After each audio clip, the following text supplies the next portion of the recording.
This is the Extensionists, Conversations with Great Thinkers in Agriculture. I'm Toban Dyck. And I'm Jay Whetter.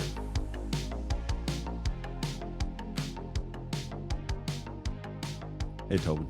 Hey, Jay. Trying to keep it professional. That's good. How's that working for you? Lifelong so quest. listeners, we're just coming off of a fairly serious laugh fest here in the studio, so we're trying to kind of get our bearings for this recording. Yeah. So without going into detail about what we were laughing at, today's episode is all about the highlights of the season. So I obviously brought out the best in us because we were just laughing. We're in a good mood. Talking about the great interviews we've had. Yeah. So, what were they, Jay? What were your? Oh, so what? So this Putting me on the spot. This is a really hard one. Things come. Okay, well, because it's hard for us to remember all of the great things. We know we've had amazing conversations. That is full stop the truth. It is hard. It's hard to figure. It's hard to remember them. Yes, but I would say the one that stands out for me because I reference it all the time was Yolanda Jensen, which was actually the first episode of season 2, way back a long time ago in October, I think. And she was just a steady stream of really good practical tips. And was it because she's from the Netherlands and brings a different perspective? That's possible. But she also has made a career out of extension and the practice of extension. She just opened my eyes to a whole bunch of interesting practices, which we'll talk about shortly as we discuss some of the highlights from the year.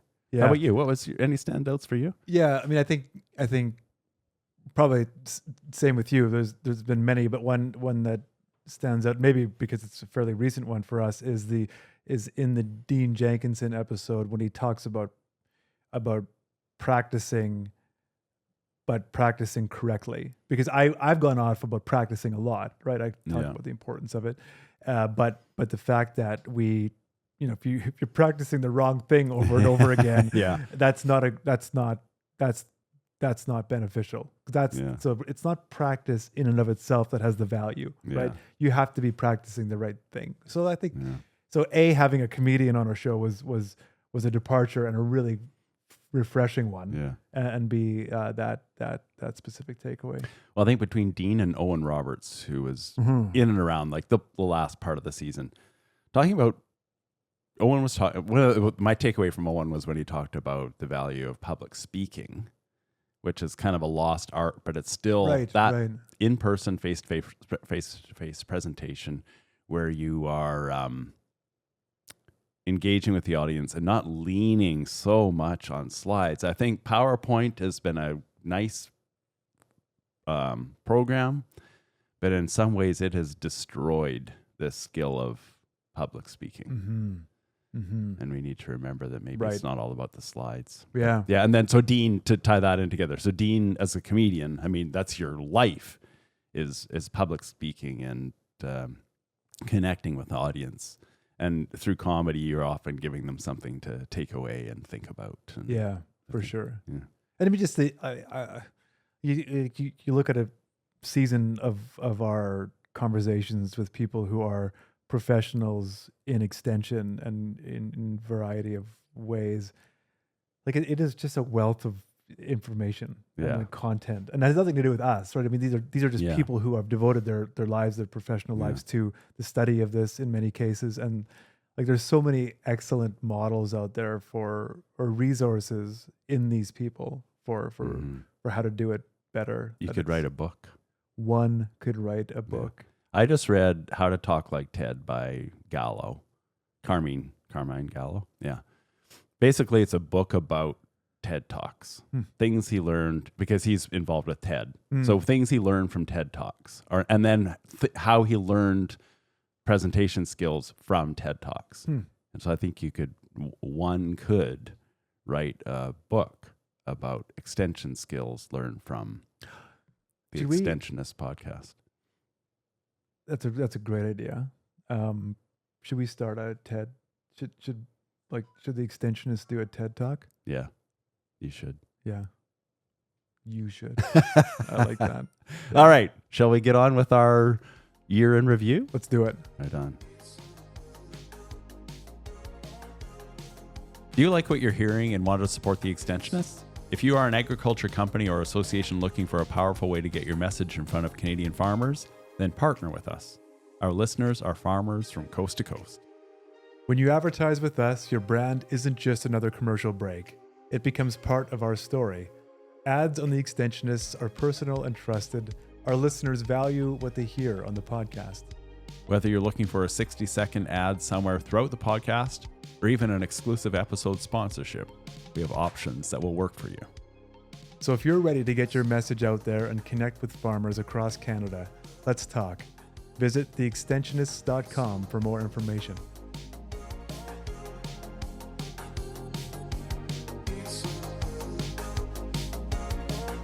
All right, our guest today is Jolanda Jansen, and Jolanda is a communications consultant and co-owner of St. Anna Advice. What happens in our brain is that if you look at this from a social science point of view, we know we have three basic needs. So we have a need for competence, we have a need for relatedness, and we have a need for autonomy.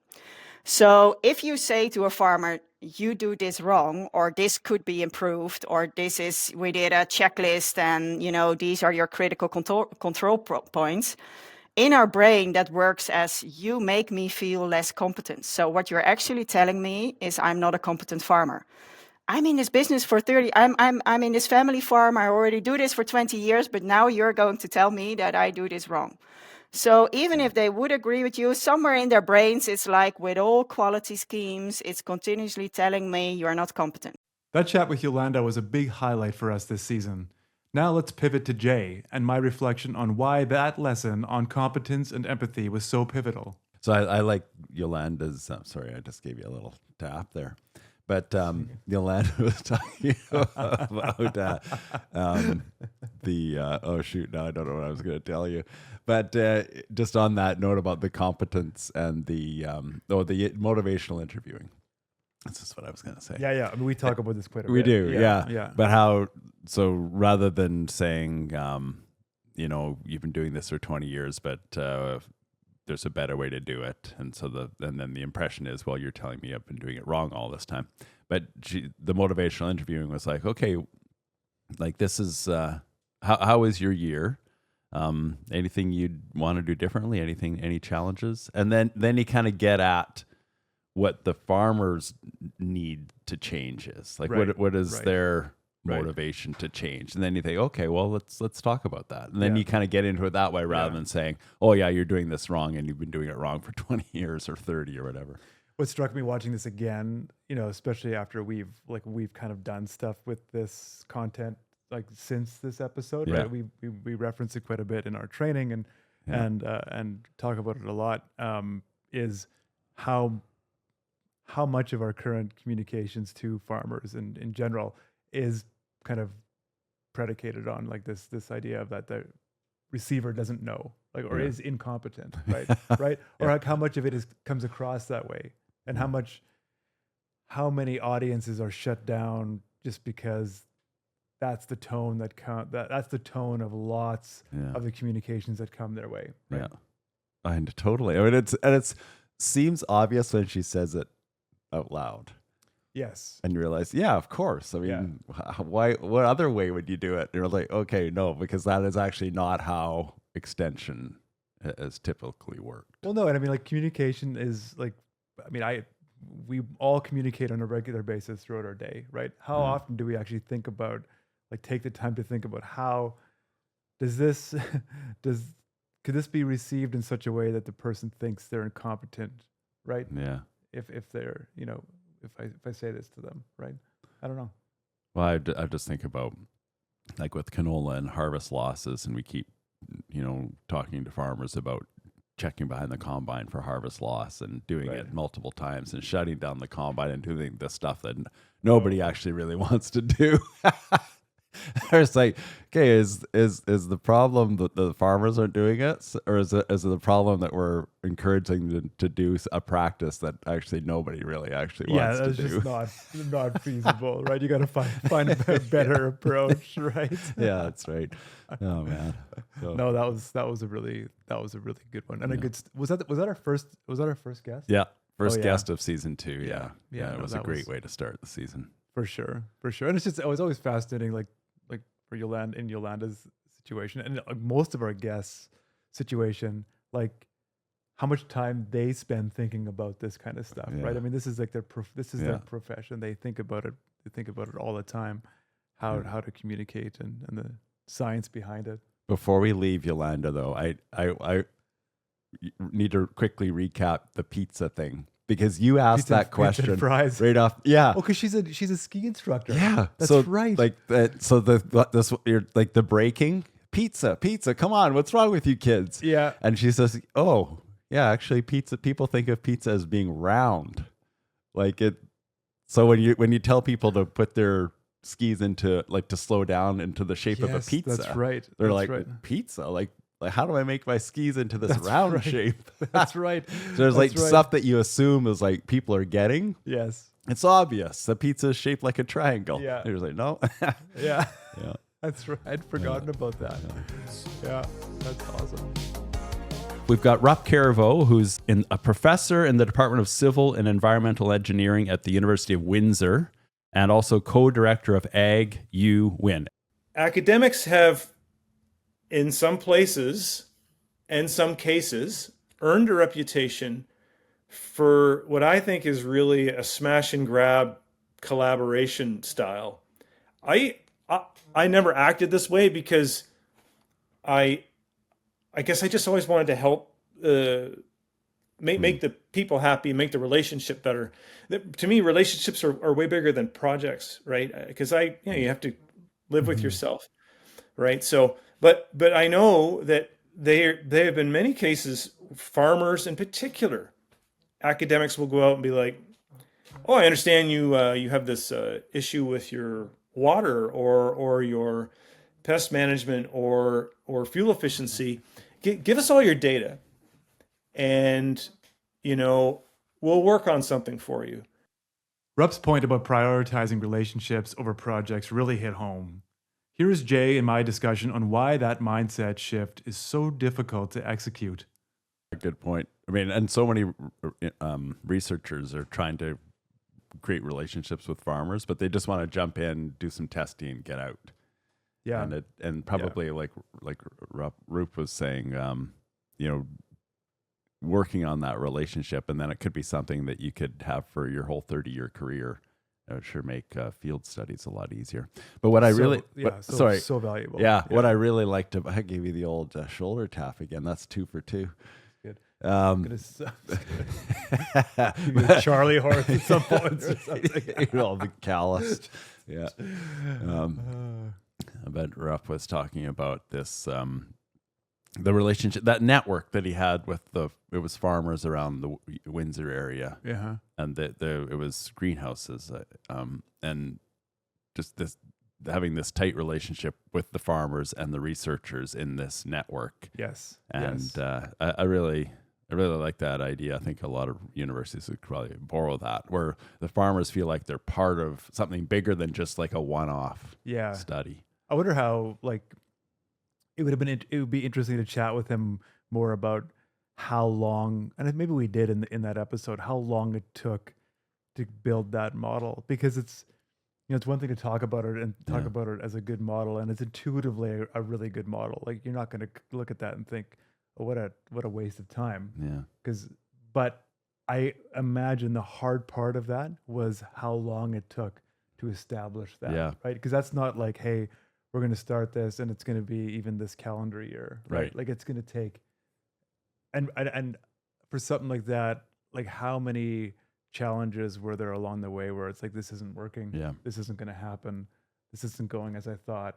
But then all of a sudden, over time, it just, like, I don't know, that's the trajectory I have in my head of something like that, because it's so valuable and long term that it probably took a big commitment, a bigger commitment than we realize. And we talked about this with him. he was very modest, right? Yeah. Because he was basically the guy who did it, Yeah. like who made it happen. And had that vision and Yeah. stuck with it, like you said, for as long as it took. But he Yes. knew that this was the right way to go. And Yeah. Yeah. Yeah. And he wasn't willing to kind of go there with us, which speaks highly for him. But Yeah, that's right. but Yeah. certainly came out that he was phenomenal. Kind of like a living labs, hey? Mm-hmm. Yeah. Yeah, I've looked into the Manitoba Living Lab a little bit. I just don't think the Living Lab's ever got the farmer buy-in that it was hoping to have. Right. Yeah. So the concept was there, Mm-hmm. the researchers were on board, but did they ever get that critical mass of farmers? And then what often happens, and this is maybe what Roop's doing that's different, is that there's a longer term vision. Often in government funding, it's 5-year blocks, Yeah, and then we'll right. reevaluate. Yeah. And there's no we need to keep this going for 25 years. Let's fund it for 25 years. Yeah. And I imagine too, like across, because Living Labs rolled out across Canada. I imagine in some areas it worked better than others because it is so relationship driven, right? Mhm. So it'll be personalities. Yeah. Well, you can build the model as but still people who have to do it. and Roop's a classic example of the personality driving the project. Yeah. He knew this had to happen, and he was at the core of it, even though it was Yeah. a bunch of researchers, a bunch of farmers. Yeah. They were the network, but he was that one leader who made it happen, which is often essential. And so like underappreciated, right? Like you just said, like if he loses passion for it, it's Yeah. dead in the water, right? So you like every day, even the days like you feel like crap, you Yeah. still have to go there and Yeah. be passionate about Yeah. it, right? And I could only imagine how hard that was. Our guest today is Jerry Friesen. He's a farmer from near Wawanesa, Manitoba, and he's also author of a book called The Recovering Farmer, What Your Friend Did Right that day when you finally decided you wanted to talk. He So- sat down with me Yeah. and listened. Hmm. He normalized and validated what I was feeling. And I've heard people say this. What does that language sound like when you normalize and validate? What did he say? Or did he say You know, nothing? I get it. Hmm. That makes sense to me. Mm-hmm. Yeah. I don't think he even, and this is 20 years ago, I don't think he even said, well, if I had, I would do this. It was more just, yeah, I get it. So back to my 1 in 10. You didn't need to hear from him. How can I help you? No, Right. he helped me by listening. Talking to Jerry about the art of listening was such a defining moment for us this season. Here's our reflection on why that skill is so underappreciated. Like, I mean, whatever. I think we're all guilty of this, right? Just in situations where somebody is talking, especially from the heart and from like a deeper place, there's a tendency to kind of want to help, right? Yep. And just say things that are helpful as opposed to just being there, right? And like, yeah, I don't know. That's underappreciated. Well, I learned a lot from you and from Jerry listening in on that. And if you recall, Yolanda, we didn't talk about this when we talked about Yolanda, but there's that, how was this year out of 10? Like your farming year? The 7. Yeah, right. And then yeah. I thought, well, can you do that for people and how people are feeling? And say, how are you feeling out of 10? Yeah. And then you're like, so what can I do to make that a 3 for you? Like if it was a 2. Yeah. And Jerry and you both said, no, that's not the right approach. Just, it's okay to be not okay. I think that, does that sound like something you said? No, for sure. That's where I was Yeah. going to go to now too. Just like that. Things can suck. And sometimes just having someone say, yeah, that really sucks. Yeah. And without like, but it's going to be good, but it's going to be great tomorrow. Or like some sort of platitude that, I think we intuitively Doesn't know help. is BS. Yeah. There's something really nice about just, hey, yeah, really sucks, man. Yeah. Yeah, like that's great. Sucks, but you know what I mean. There's something about just someone else acknowledging, validating what you. I guess maybe that's it, right? Validating what you're feeling, right? And that validation has value. No judgment, just being there. Yeah. And it's okay if you don't have a solution. It's okay if it, yeah. No, I liked that was a good, that was a fun conversation with Jerry. I mean, fun. It was deep, but Yeah, it was. but important, I should say. Yeah. It was just a nice, good flowing conversation with, I would say, a lot of takeaways for me, for sure. Yeah. On the empathy front, because you know that I'm kind of into that right now. Oh, this is the first I hear of it. But also with Jerry, so we talk a lot in the podcast. We make promises to guests. We did promise Jerry that we would golf with him. I have that on my reminders. Do you? Yeah. And he's at LaSalle, so he's close for me. He's that's not good. as close for you, but kind of. I mean, it's kind of Go to Bridges. Yeah, that would we definitely should actually. Yeah. And I haven't done any golfing yet this year. I went once. It wasn't great, but. Our guest today is David Lazarenko, who's a partner and executive vice president of ThinkShift agency in Winnipeg. How do you take a marketing approach to extension? So I would say, I think I mentioned this, like this idea of storytelling. So, and I don't say storytelling as in like, it's like Goldilocks. It's like, you're not making something up, but it's how you're delivering it. So I think of, when you were talking about that, I thought of Neil deGrasse Tyson right now. Talks about really complex scientific things, but he's a really good storyteller. He uses analogies. He uses different tools to tell a story to make it make sense to anyone. Yeah. And I think it's the same thing. Like when we talk to farmers and growers and whoever else it might be, we are talking about some complex agronomic, scientific stuff. It doesn't mean that we have to just talk about it like it's in a textbook. Yeah. And I think that's where marketing could come in. David challenged us to rethink how we tell stories in science. We dug into that. Here is our conversation on why being interesting matters. Right. The marketing approach to research communications. And storytelling. I mean, yeah, for sure. And I mean, it's like, I do feel, to be perfectly honest, I feel like I've heard the word storytelling so much the last probably 2, 3, 4 years. Like it's been kind of just, it's the big thing, right? And I mean, not that conceptually, like what it actually is more everlasting than that phrase, but than the term. But like, yeah, I mean, making things interesting, right? Like and just I don't know. It's I think in some ways scientific journal writing has sucked the life out of science, because it's all there's no personality allowed, there's no flourish allowed. It's just very rigid, formulaic, and that works because it's important to capture those results properly. Yeah. But that's the focus. Yeah. How many journal articles have you published?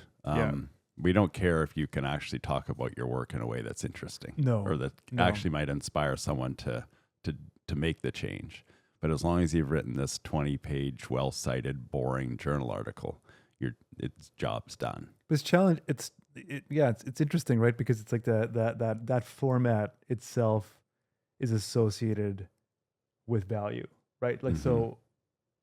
I think so. Yeah, right? So, that's the value. It's not. So you don't really care if farmers actually do it. No. But it's that. It's looking at that thing. It's like that thing you've created is the thing that has the value, which is the problem, right? And because what inspires people is storytelling or taking them or I mean the marketing approach. I mean that's not what inspires people, but that mindset of we need to actually move people or motivate people. It's not enough to do the science. In fact, if all you did was the science, then there would be no value in it. If no one's going to actually read it or take any sort of action, and you need to create this narrative that inspires. Yeah, and I mean, for sure. Shout out to ThinkShift for valuing that and for taking the time to think about different approaches to to make these things more interesting to farmers. Absolutely, but I don't know, it's a funny thing with especially with academia, like research and like, you know, these things, these ways of communicating people learn in various university programs, right? That are very, like you said, rigid, formulaic, but it's just, I mean, we're just people, right? I Yeah. mean, like you like what, and the lack of introspection of like, well, what do you find interesting? Yeah. So that someone will write like this rigid, like academic paper that no one is going to read, but the journal of record is going to publish. So that's all you need. You're happy, right? But then you're going to go home and you're going to watch like, some sort of trashy reality TV because you like it, Yeah. right? How do you just spend some time thinking about that, right? Like what does that look like? Yeah. We need a David Attenborough approach to Yeah. agriculture extension. Right. So you like a certain kind of thing for entertainment, but yet you produce things that aren't even close to that. That aren't even close to entertaining. Yet you think that you know what I mean. So like the disparity between and why can't we be a bit more? I don't know. Yeah, well, and then it's, I mean, what inspires people? Conflict or humility or admitting, you know what, we made a mistake here and we actually learned this. Or, at the end of the day, do we have a message for farmers? Well, I'm not really sure, actually, because but this is what the trends are suggesting. But we had this problem this day, and it was really funny, and and I just think let's get to know a bit about you as the researcher and some of the challenges along the way and the conflicts and how that came up with a message that might be resonating. Our guest today is Mohammed Yagi, and Mohammed is the Vice President of the Innovation Hub and Ag Expert at FCC. But we're also accessing sources from organizations like, let's say, ARDAR, for instance. They do a lot of research. Can we provide regionally focused information to our producers using ARDAR's research? Yes.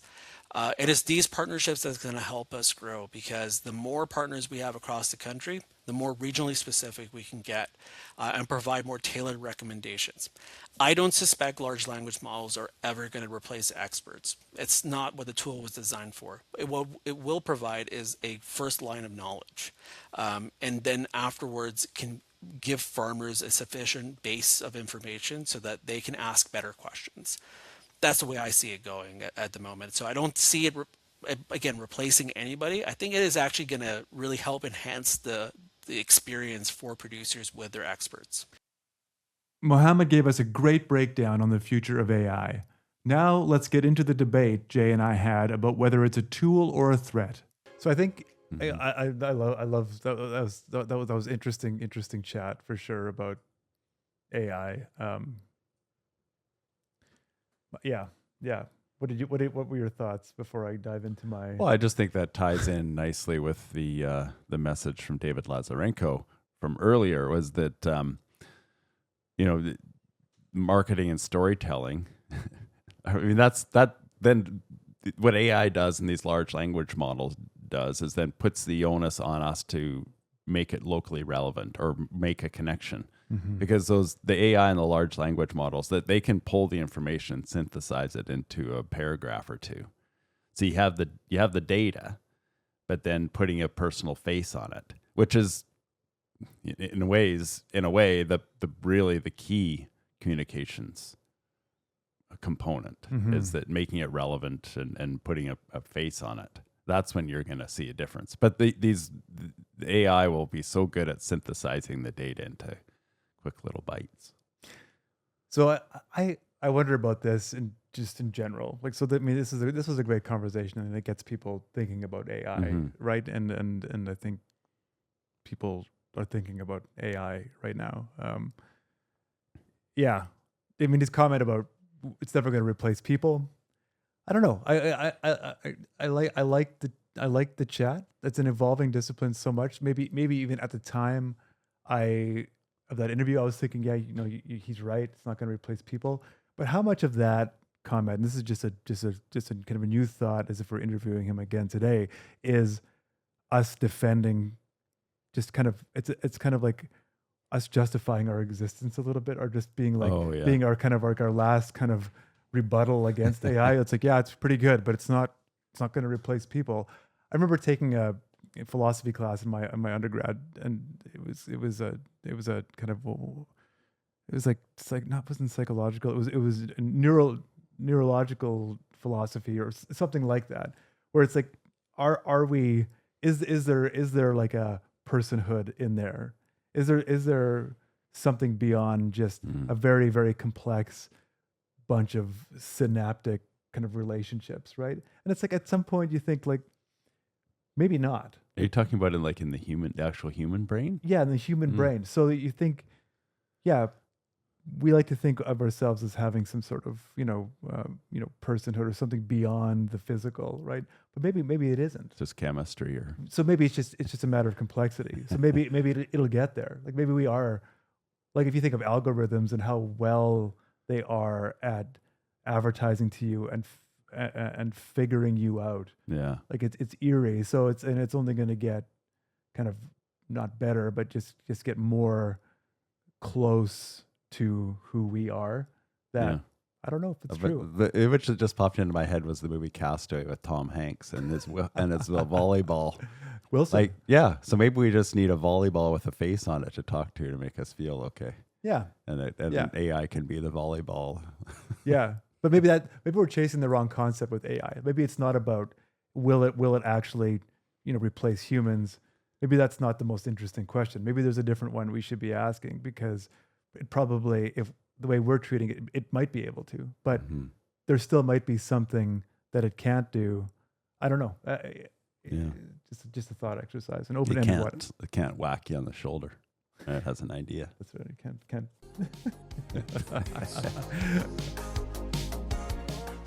Our guest today is Lauren Benoit. Lauren is a PhD student at the University of Saskatchewan and studying biological nitrification inhibitors of wheat with Curtis Posniak. In order for the industry to get better, I think we have to believe that it can be better. Like, if we get too cynical and if we don't like the way things are and we kind of just get a little complacent with it,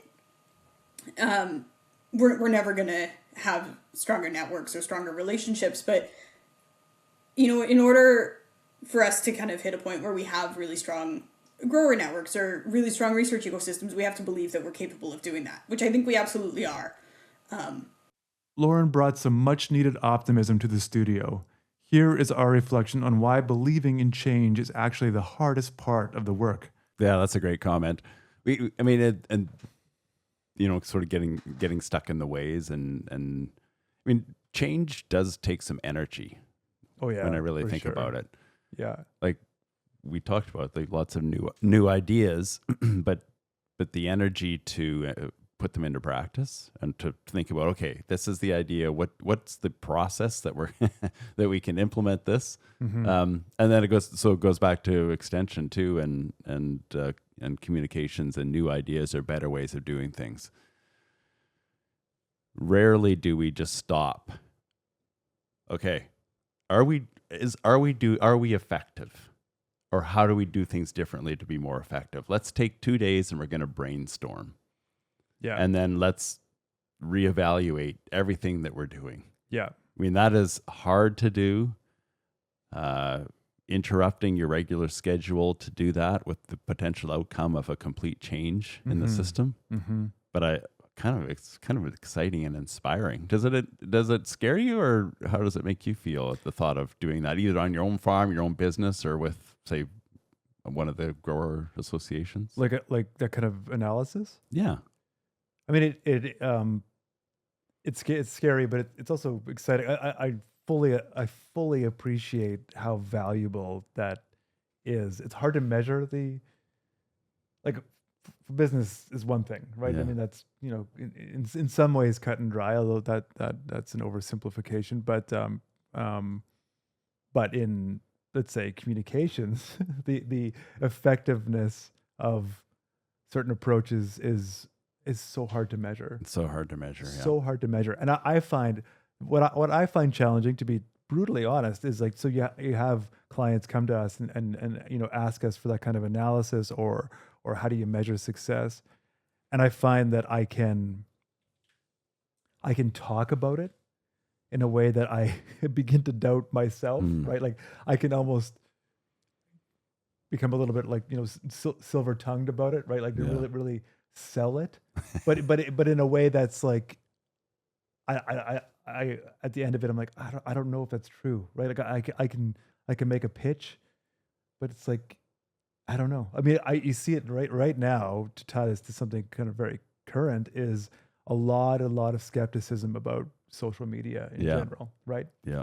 So how do you walk people through that? Mm-hmm.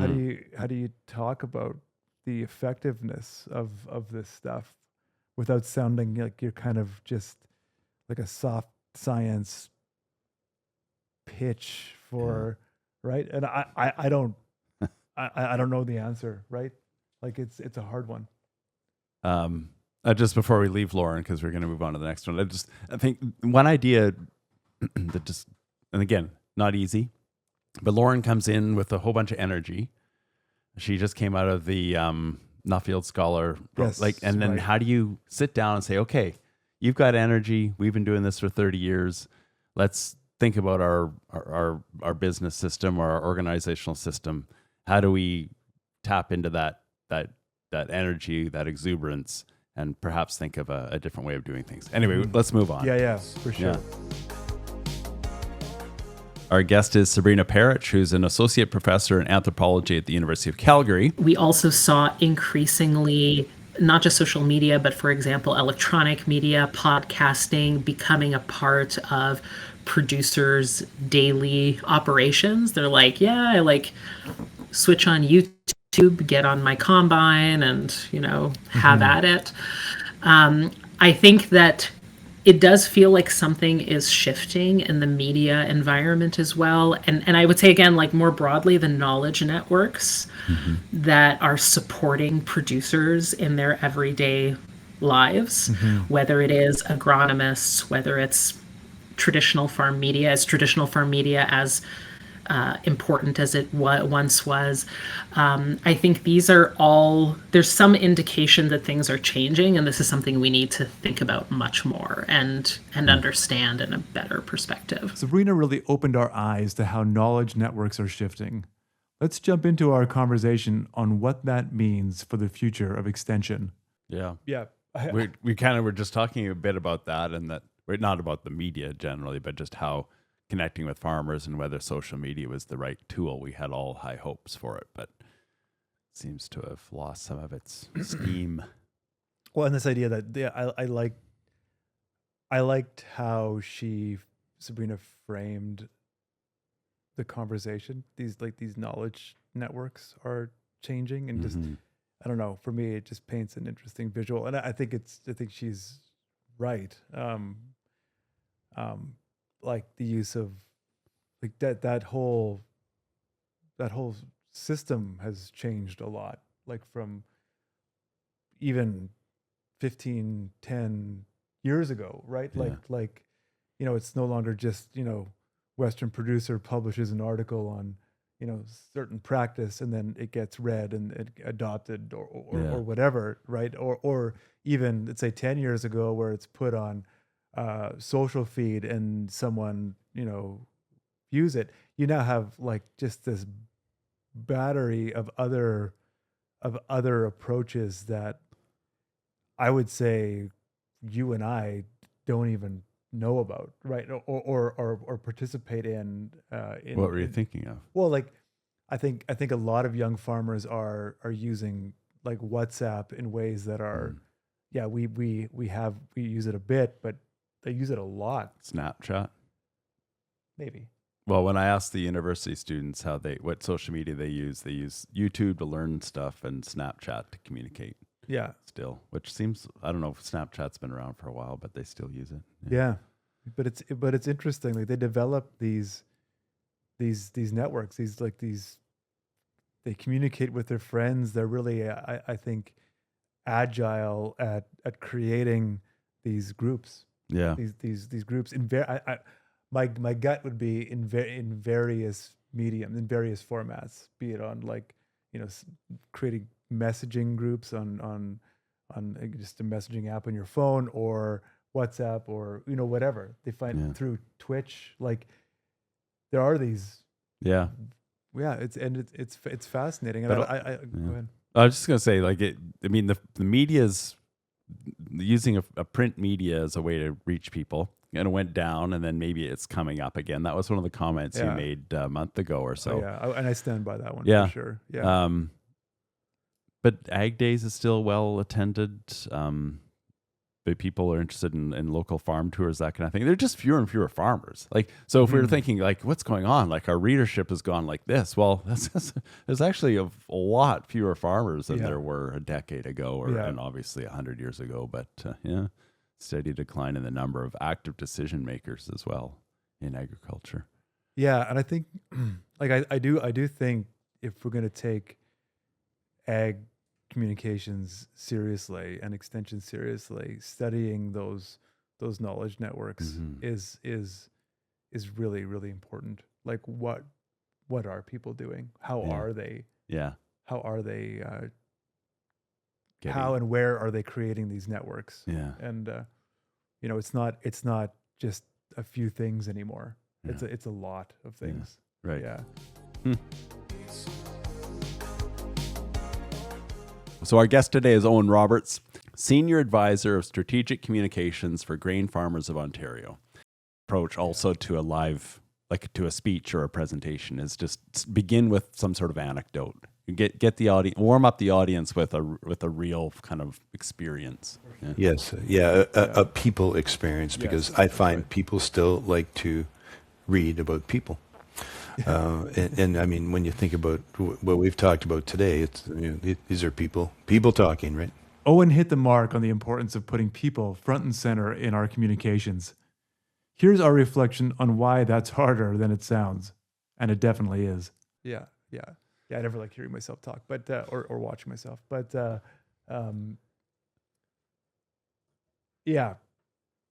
people always like reading about people.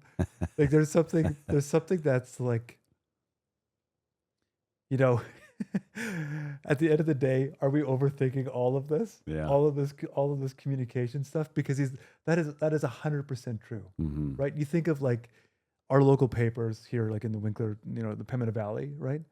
And it's just, you could take a picture of just some random family and just write about them and put their picture on the front page, and that's going to get tons of views. Yeah. If readership, those metrics are important, that'll get read, because they'll read it, they'll share it with their friends and relatives, and then everybody else who knows them will be like, "Oh, I know that person. Yeah. That's Bob and Linda from down the street. You read that piece about them? Turns out, oh, that's super interesting. Yeah. Linda's a mechanic. She likes working with old VWs. That's pretty cool, right? But so he's not wrong, right? No. And are we getting it wrong in ag communications?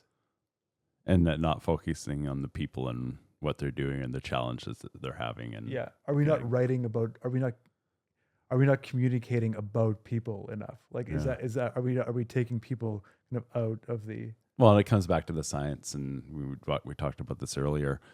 Science communications is not about people at all. Right. Like, in fact, if there were no people involved in science communications, I think the journals would be really happy about that. But, that's right. but at the end of the day, we want to get to know the scientist and again what the challenges were and what their outcomes were and just a real conversation about how we might use their results in a way that creates behavior change.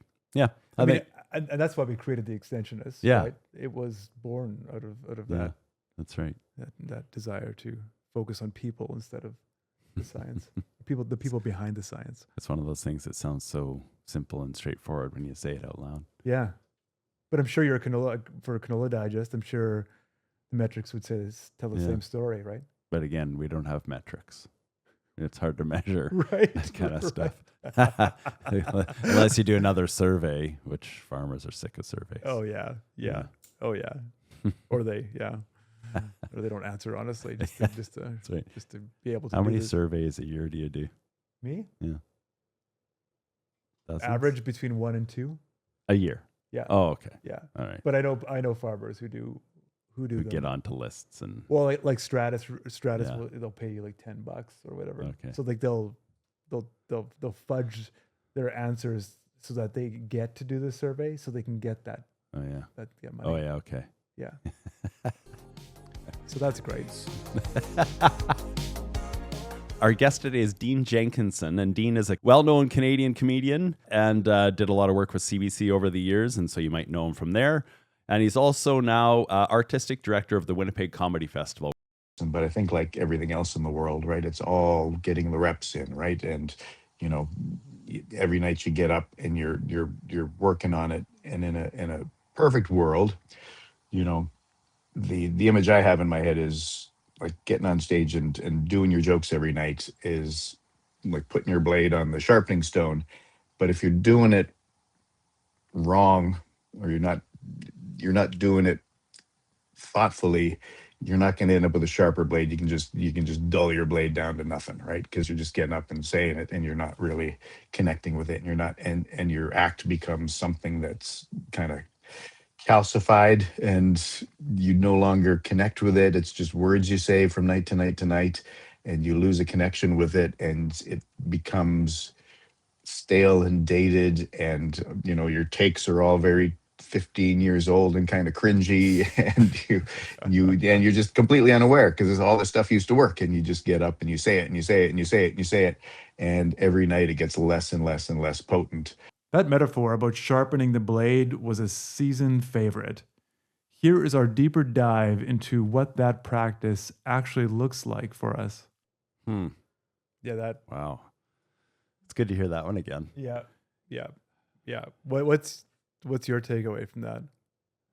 Well, I mean, I've seen a lot of terrible presentations, and why I was really quite keen to talk to Dean is because I think comedians, I mean, they practice, they polish, they work on the crowd work, making connections, but he also kind of shattered that illusion in a way, and that he said comedians, like anybody else, can kind of just slip into a routine, and then when you get hard into that routine, it really loses its effectiveness. Mm-hmm. So how do you stay fresh? It's almost something you need to write on a Post-it and put on top of your desk and remind yourself every year to stay fresh. Is this, am I excited about this? Yeah. If I'm not excited, then who else is going to be?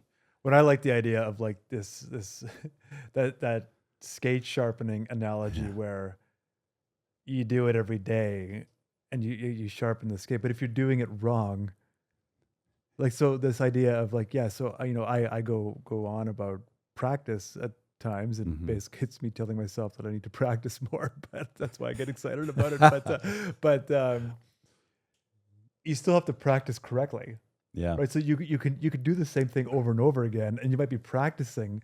So practicing in and of itself isn't the value. Right? It's actually you have to be able to practice the right thing. Yeah. Right. So I like that. I really liked, because it just it adds to it. It's not just the act of, you know, standing in front of the mirror and reciting your speech to become a better public speaker.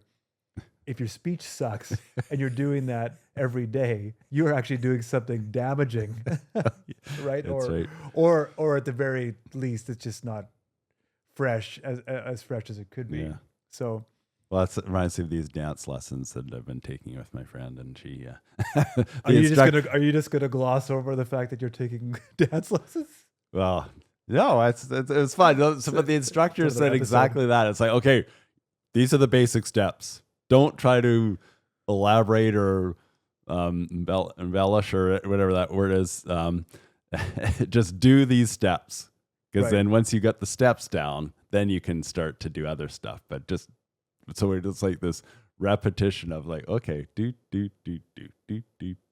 and then just over and over again until you got the steps, and then we can have some fun with it. Because I had this tendency to get my whole body into like the dancing, and you're like, no, like your upper body should be fairly rigid, and then you can, like, your feet should be moving. So he said, so it's like right on. He's like, Jay, like cut that out. like these flourishes Yeah, that you would add to it. Or I could do this, and I can add this. But practicing, my point is that like you need to practice the actual useful part of the skill. Don't practice stuff that's wrong or that's going to get you down a path that you can't get yourself out of.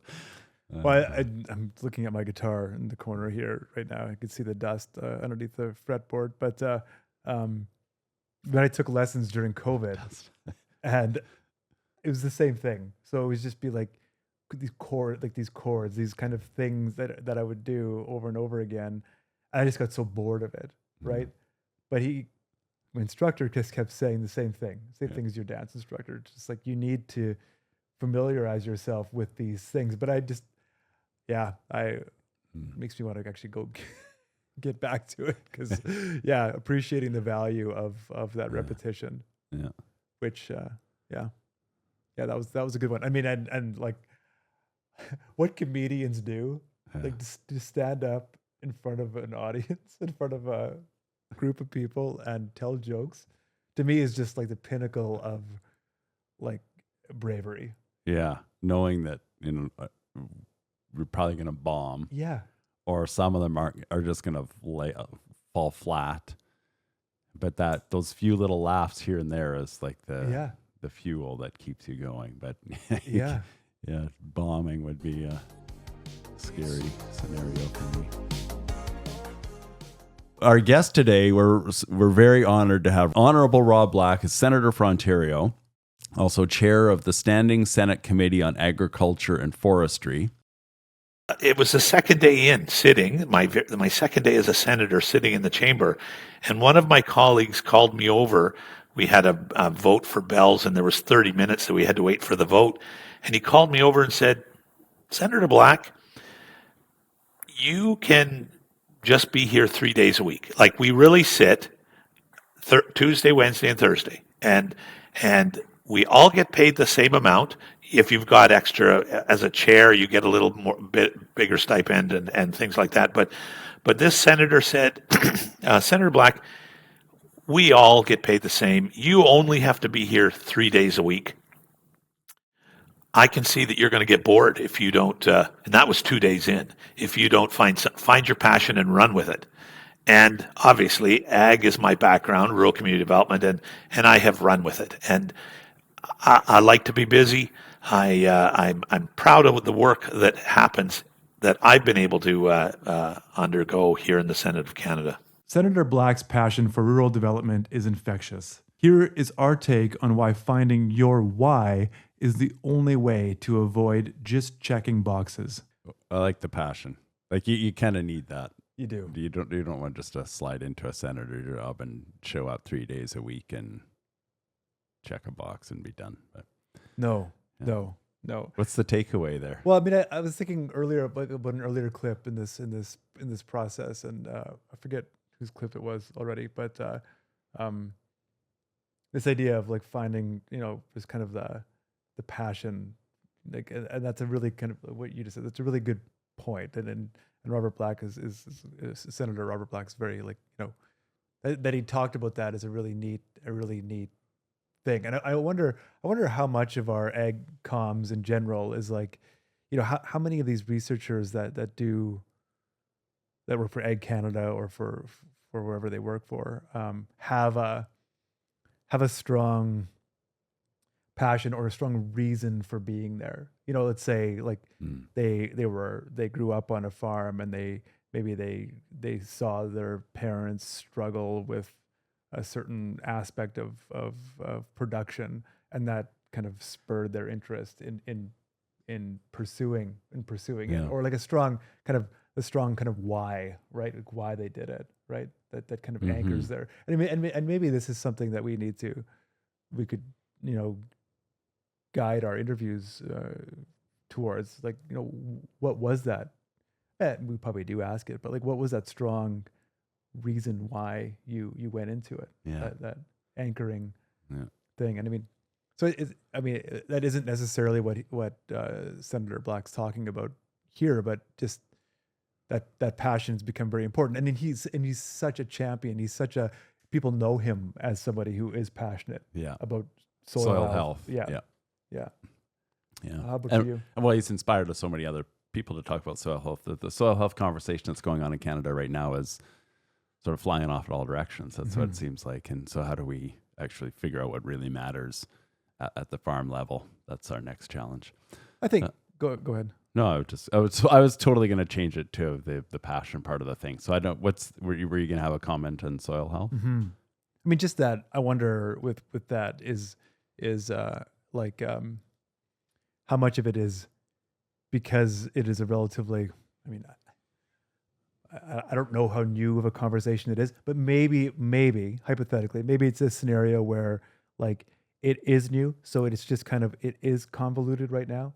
And it's just kind of necessarily so in terms of like the historical trajectory of this conversation, right? And that it will eventually come to some sort of clarity. But right? ultimately, it has to land on a farmer audience that actually cares and wants to do something. Like on your farm, does soil health enter into? No, yeah, exactly. No. Like, is it something you think about even yearly, once a year? I mean, yeah.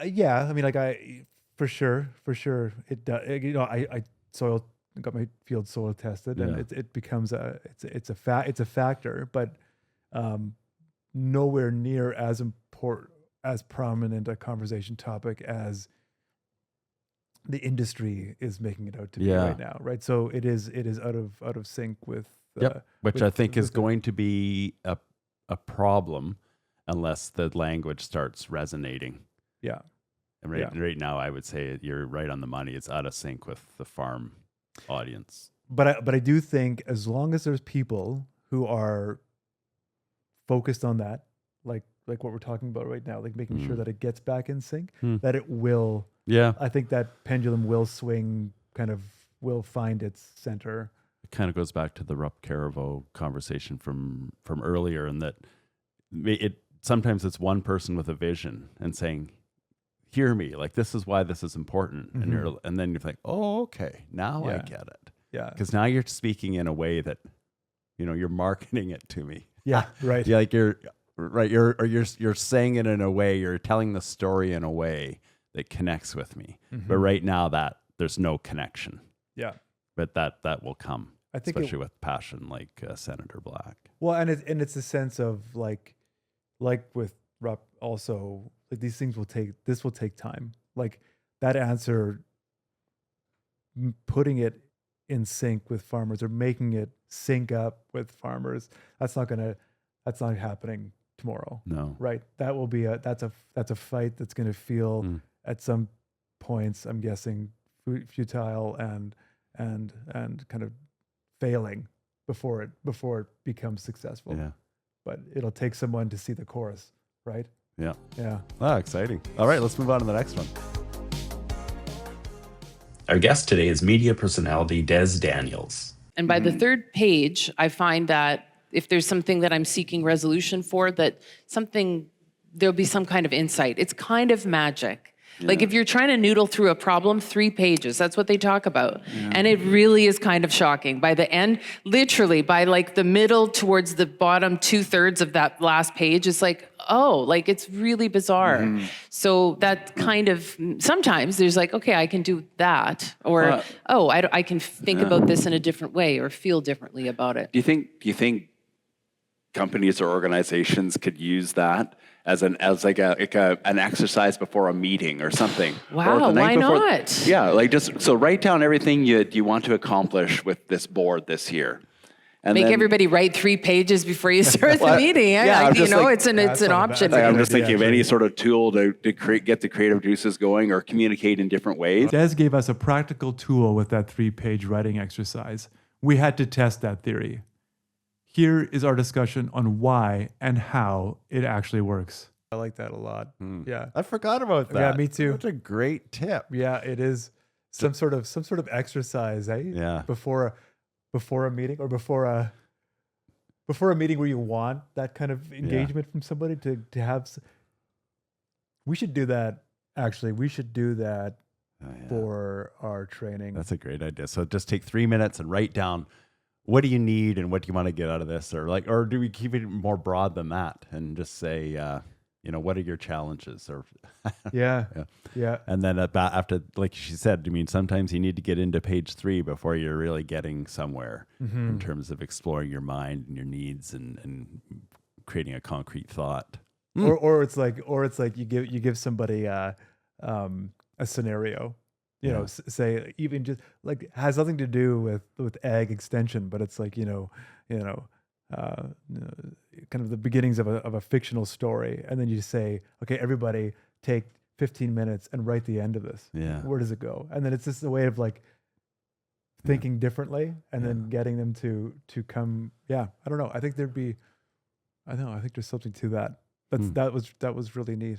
That was good. I'm glad we saw that clip again because, sometimes you have these great conversations and then you can't remember what exactly it was you talked about. For sure. But Des had a few good ones. But I remember that now that we see the clip, I do remember that now. So how do we put that into practice in terms of generating ideas or making sure that a meeting comes to some sort of resolution that is satisfying for the participants, and maybe that exercise to kick off would be worth doing. Yeah, I think so. I think it'd be worthwhile to think about like I'd say like a dozen different exercises that you could use. Yeah, and only using one per meeting, but like just have kind of this rotation of different ones, right? That you get people started with something that makes them a bit uncomfortable or is a bit out of the ordinary. To get those creative juices. Well, this comes up a lot, is that we have all these ideas, and everybody does. Which ones do you chase after? And sometimes it's just a matter of facilitating the action. So let's put it on our agenda, give it a try once, see how it goes, and if it goes well, then the people who participate take it back to their organizations, and it becomes one of those things that is a great ideas generator or thought synthesizer. Ooh, that's a hard thing to say. Thought synthesizer. I don't even want to try it. Thought synthesizer. So what I also really liked is this idea of which I think we might be talking about right now, but this like, so you write 3 pages, and at the last, like your last line is going to be the one that's the most important. So you're a writer, you get this. I think you write, more often than I do right now. So you're probably better at kind of coming to a page and kind of starting with your lead. Not that it doesn't change after you're done, but I know that when I say I haven't written for a while, then I bury the lead. For sure. When I'm kind of getting back into it, then on that last paragraph of the 3rd page will be the most important thing. And I think one of Des's points there was that the lead is often buried, and the process of writing those 3 pages is so valuable to get at the nugget that you didn't even know was a nugget before you started that process, right? So how important that process is for, say, a group of people before a meeting, because they don't even know what they want to talk about or what's on their mind until that last paragraph of the 3rd page where it's like, oh yeah, that is the thing, right? So it reminds me of Warren Buffett's 5 Whys. I don't know whether Warren Buffett invented this. I might be attributing it to the wrong person, but the gist is the same. So if someone comes to you and says, I've got a problem, and you say, well, why is that a problem?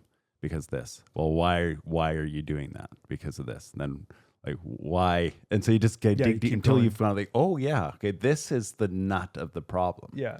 It's not this bigger thing, but we finally whittled down to if I could change this, then it kind of moves back up into a different pathway. Yeah, I mean, I think you surprise yourself in that process sometimes too, right? Where I'm just thinking like I remember having this conversation with my colleagues once about weeds. At least, or it's just like herbicide-resistant weeds. Well, why are herbicide-resistant weeds a problem? Like blah blah blah. Well, then why are farmers doing this? Oh, okay, then blah blah blah. And then you get okay. I can't remember what the problem. But you like realize okay, so everything kind of trickles down from this issue. Yeah, Okay. We chastise kids you're like a petulant child, right? It's like, why?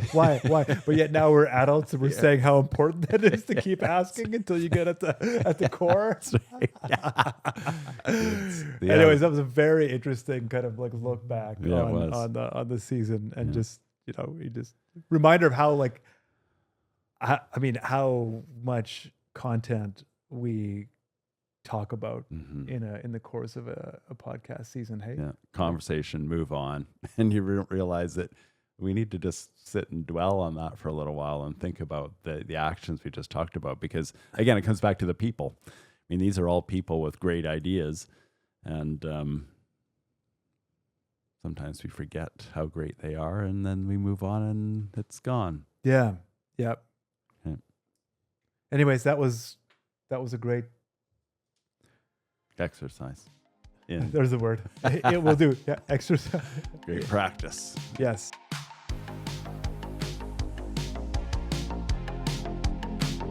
Hey there, listeners. If you're enjoying the conversations here on The Extensionists, you will probably love to get our newsletter.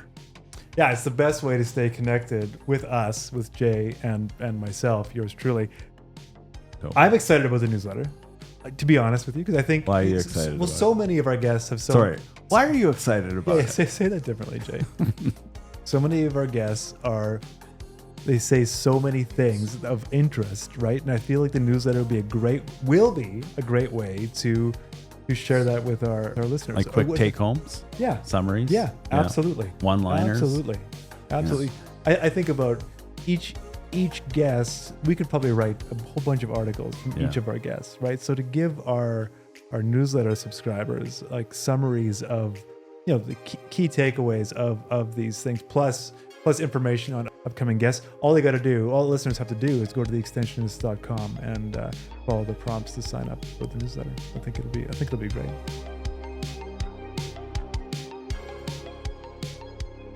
Hey, Toban, did you like that trip down memory lane? I did. Did you? I did, yeah. It was, it's a useful exercise because I forget all the great stuff we talk about. Yeah. Did we say yet that you should write a book? You did. Yeah. You could get ChatGPT to write that book for us. So it's been a great season. So we want to get into that for sure. But do you ever get Chat to write stuff for you? I'm not asking you to confess to submitting things that you've gotten Chat to or AI to write, but for fun, have you done it? Yeah, I did it for fun because I asked it to write something in the voice of Jay Whetter. Sure. That really sucked. Yeah. Because it did it. Yeah.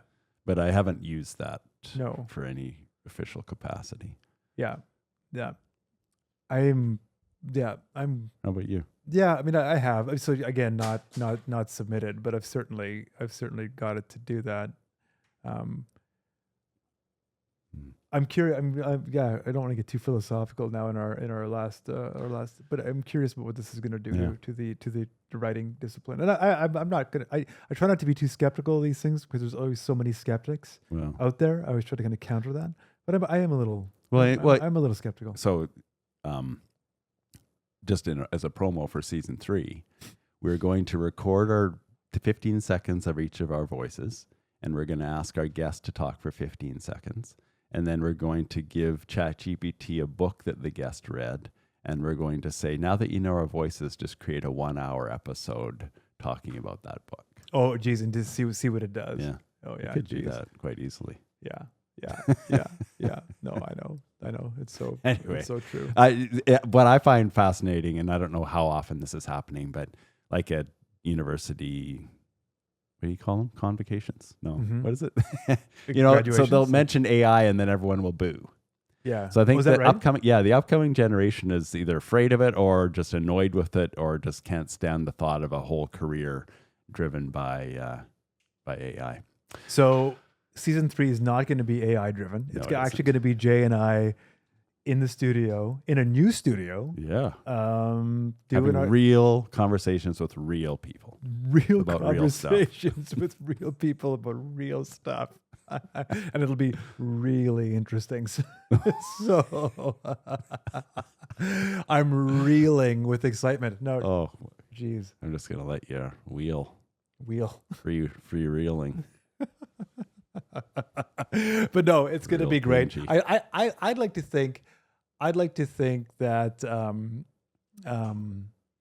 Do you think we're getting better? Like, so this is going to be season 3. Do you think we're on a trajectory of just like improvement? Definitely season 2 improved on season 1. Yes. I'm not saying the guests, but just I think we elevated our conversations.